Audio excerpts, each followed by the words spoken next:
Bonjour, je m'appelle Gaëlle et je souhaiterais vous présenter À l'ombre de nos secrets de Lily Haim, un roman que j'ai découvert au Salon du Livre de Livre Paris 2018, où je suis tombée sur cette magnifique couverture dont un soldat allemand et un résistant français se tiennent la main. Donc je trouvais cette image très symbolique et je voulais savoir de quoi l'auteur parlait dans ce roman, rien qu'en regardant cette couverture.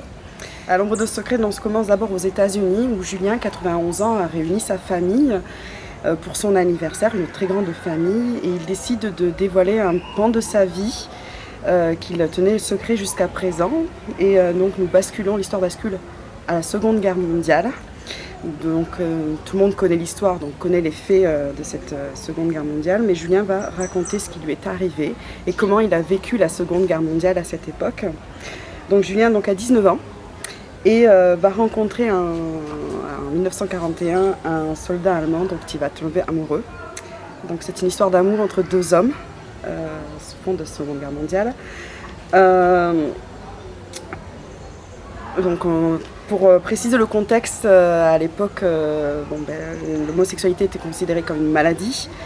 Et pour Hitler, c'était un crime. Donc on était condamnable et fusillé. Donc c'est très important de le signaler cette époque. Donc l'auteur fait un travail exemplaire en décrivant toute la Seconde Guerre mondiale pendant plusieurs années. On connaît l'issue, mais elle va décrire la Seconde Guerre mondiale sur le regard de Julien.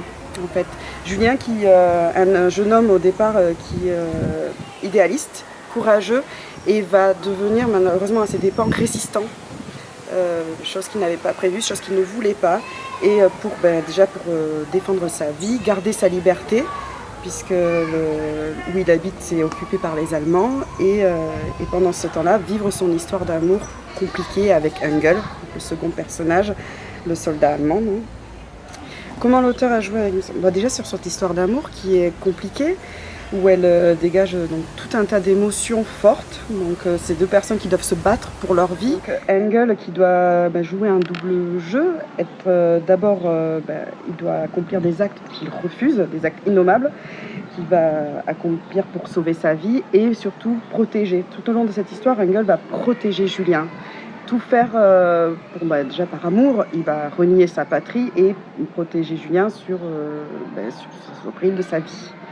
Donc voilà où c'est très émouvant, et surtout on va voir que Engel va se faire accepter par la population française, puisque les soldats SS étaient pointés du doigt, et on voit à travers le roman de Lily Haim, c'est que certains soldats en fait n'acceptaient pas la guerre d'Hitler et ont dû faire des actes qu'ils refusaient pour sauver leur vie.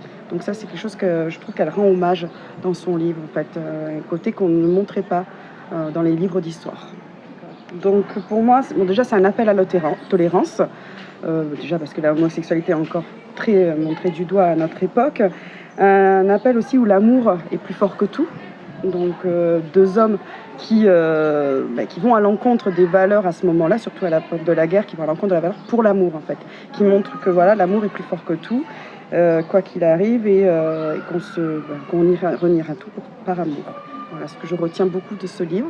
Et aussi un hommage aux héros de l'ombre, des résistants qu'on ne connaît pas, qui se sont battus. C'était des citoyens comme tout le monde, qui sont devenus, entre guillemets, des meurtriers pour sauver leur vie.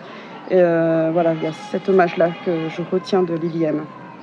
C'est ce qu'elle montre, en fait. On a l'histoire d'une sœur qui...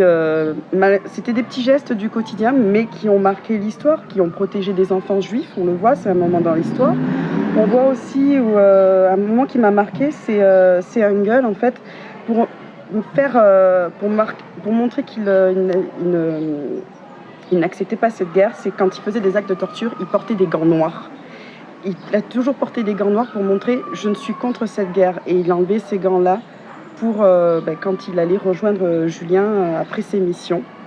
Donc Julien, en fait, quand tu voyais Engel revenir avec ses gants noirs, savait que Engel a dû faire des choses qu'il n'acceptait pas.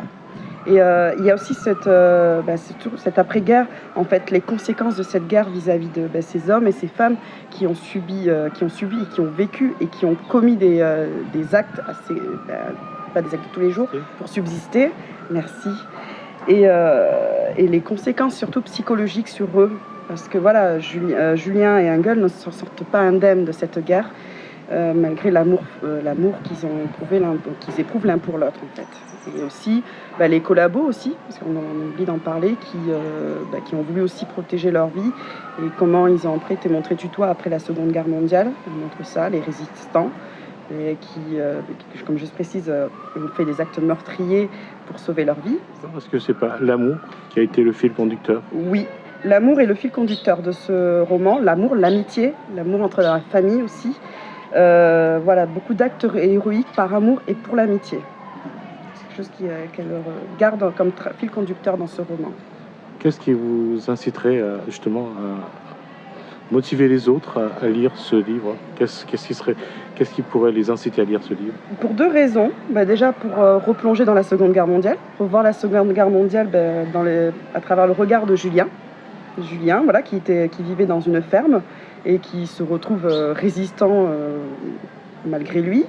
Et aussi à travers le regard d'Engel, parce qu'il y a quelques passages d'Engel dans le roman où il explique comment il mène ce double jeu, comment il doit séparer, protéger sa vie et protéger son amour pour Julien.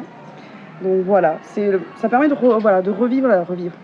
Parce qu'on parlait de relire la Seconde Guerre mondiale de point de vue de personnages fictifs, certes, mais moins héros en fait, héros de l'ombre.